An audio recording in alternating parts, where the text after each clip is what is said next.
Hey guys, welcome back. I'm Keshav Khera from 91mobiles.com and today I should confess you one thing, that I'm really fond of bikes and that is why I recently purchased a new Royal Enfield for myself. पर जब से मैंने bike खरीदी है मेरी life में काफ़ी परेशानियाँ आ गई हैं और वो ये कि मेरी जेब में फ़ोन बजता रहता है जिस वजह से मैं काफ़ी डिस्ट्रैक्ट होता हूँ और मैं इन फ़ोन कॉल्स को अटेंड भी नहीं कर पाता. And if this is the case with you as well then worry not, because Samsung has come up with S Bike Mode feature with the launch of its J series budget smartphone under 10K segment and this is called the J3. क्या है इस phone में खास और क्या है S Bike Mode, गौर से देखिएगा.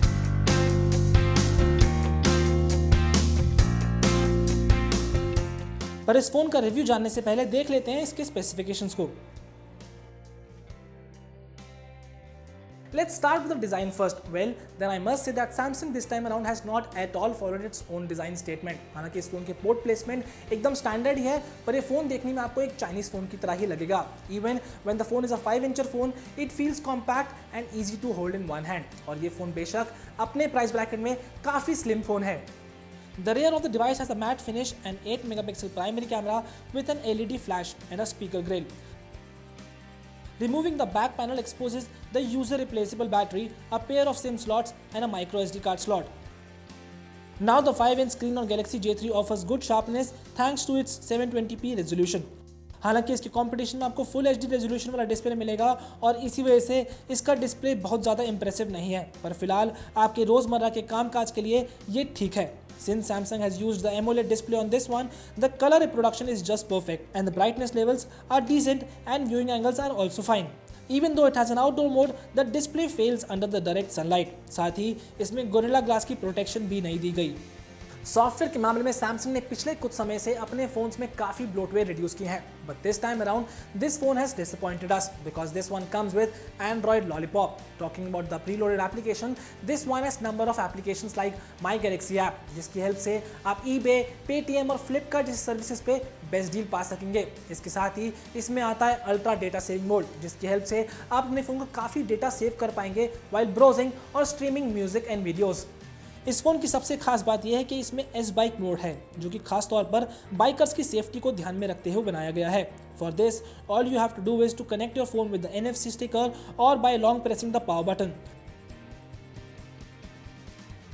और ऐसा करने पर जब भी आपको कोई कॉल करे तो उसे प्री रिकॉर्डेड मैसेज जाएगा आप बाइक चला रहे हैं, and if the call is really that urgent he can press 1 to alert you about the incoming calls. The person you are trying to reach is riding a bike and cannot take your call.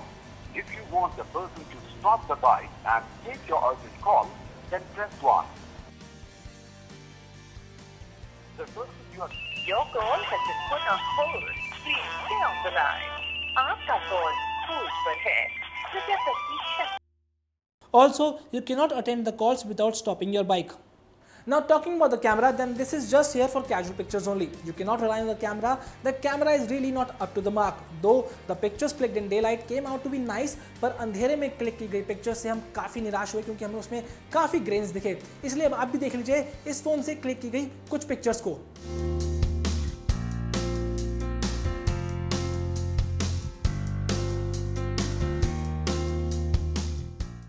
Performance of the phone definitely manages to keep up the pace, though it is powered by 1.3 GHz quad-core Spectrum processor and 1.5 GB of RAM. And playing games is also smooth experience, though there were occasional lags in the phone, but that is completely okay considering the price point of a branded phone. The plus point of this phone is that the battery of the phone can last more than a day with heavy data usage. Even in our video loop test, the battery survived for good 11 hours.